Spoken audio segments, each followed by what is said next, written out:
people believe that women around menopause cannot build muscle naturally, and that is absolutely not the case. You can build muscle naturally.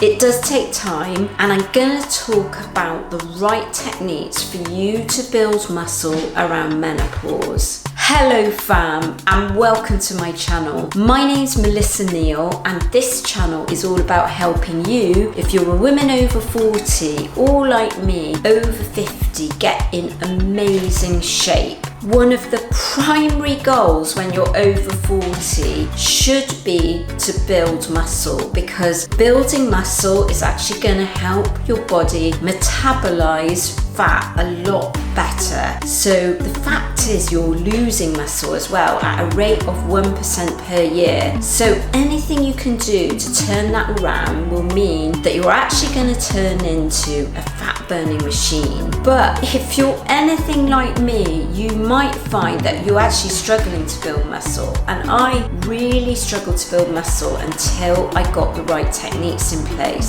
So I'm going to talk about that in this video. So the first thing I'm going to talk about is training, and of course you are going to need to get in strength training if you want to build muscle. You can build muscle with home workouts. That is absolutely no problem at all. I built muscle with home workouts during COVID when the gyms weren't open, so you absolutely can do that. What I would say is you've got to have the right mindset. I believe it's actually much more difficult to motivate yourself when you're working out from home. My preference is always the gym, because I love the gym, I love the environment, I get to hang out with like-minded people, and there's a lot more equipment available to me. If I'm on a machine or I'm on a barbell, whatever it is, I can just increase the weight really easily, and that's an option that often isn't available to you at home because you've got limited equipment. So let's talk about the training split. I love to do what's called a bro split, and there's quite a few ways of doing this, but what you essentially do is split your workouts into upper body and lower body workouts. And if you're really serious about strength training and you've got beyond sort of beginner level, I would recommend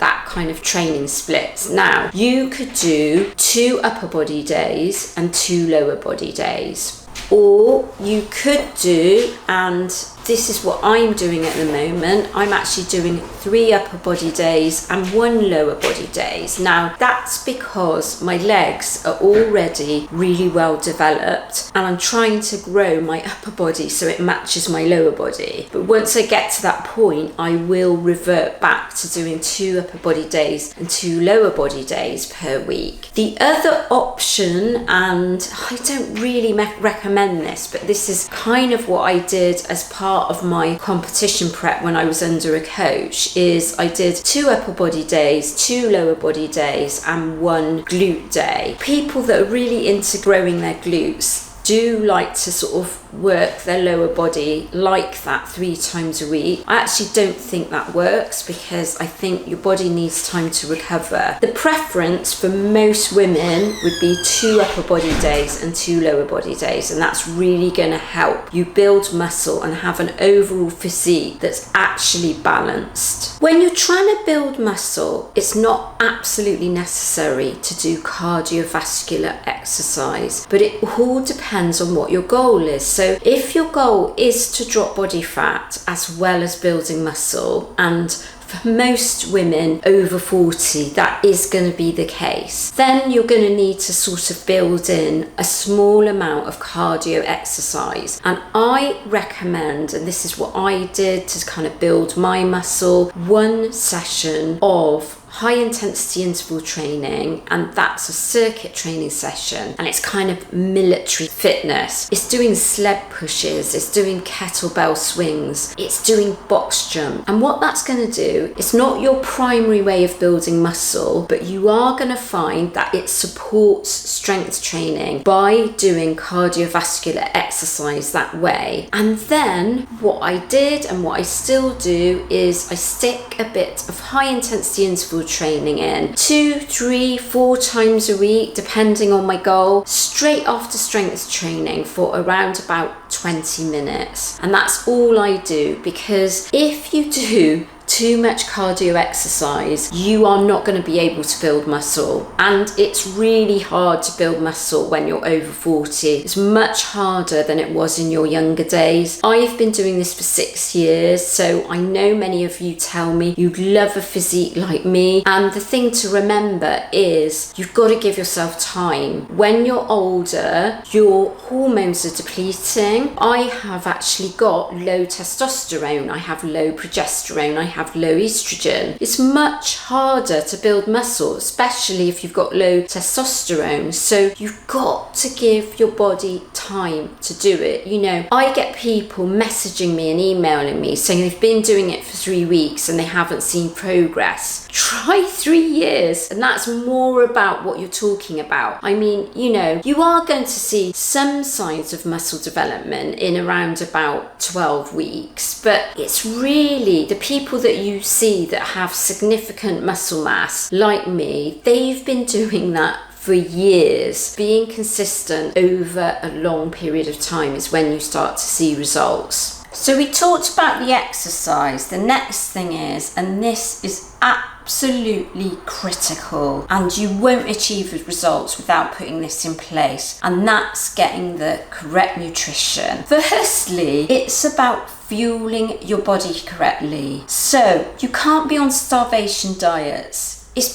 probably not going to work if you do intermittent fasting. You have to eat an adequate amount of protein and you have to eat an adequate amount of carbohydrate. Otherwise, you are not going to be able to build muscle. So if you're one of those women on a ketogenic diet and you're intermittent fasting, you're probably going to be finding that you cannot build muscle. If your goal is to build muscle, then you're going to need to change how you eat. And so the way that I did it is I fueled my body correctly before and after strength training. I ditched intermittent fasting because I was strength training on an empty stomach and not eating for 5 hours. And I didn't see results when I did that. And so what I do now is I fuel my body correctly before strength training. It means getting in some carbs and protein before I even hit the gym. One of the things that I tend to eat, it's not for everyone, but I have something called cream of rice, or I might have rice cakes. Now, they are going to give you an insulin spike, but if you put them together with protein, that really mitigates that. And the thing about strength training and building muscle is actually you are after a blood sugar spike to really actually generate some energy in your body and give you the performance in the gym or in your home gym. So that's really important. And then you need to fuel your body correctly after strength training. That might be something like a protein shake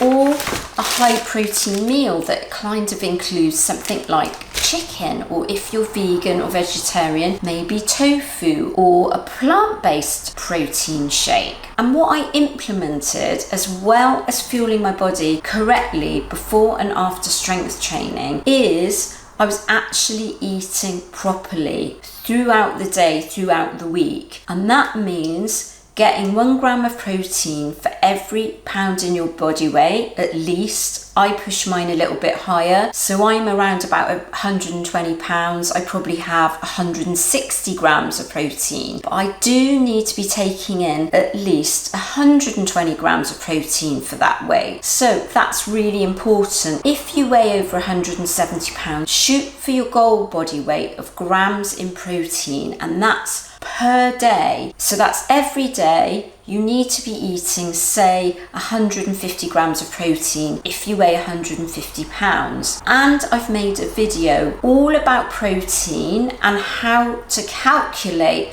how much protein is in something like chicken, because it's not the weight in chicken. So if I eat 100 grams of chicken breast, it's actually going to be 30 grams of protein. That's kind of how it works. So I'm going to link a video up here that tells you all about protein and how to get your protein in. And it's really important to also get carbohydrates in, because carbohydrates actually fuel your body correctly for muscle building. So that's just as important as protein, because what that's going to do is going to give you performance in your workouts. And if you don't get performance in your workouts, you're not going to build muscle. So that's something that I learned with my own body, and once I implemented that, I really noticed a significant difference in how much muscle I was actually putting on. I didn't really measure it, but I could see it in pictures, and I can see it in the mirror with my body shape. So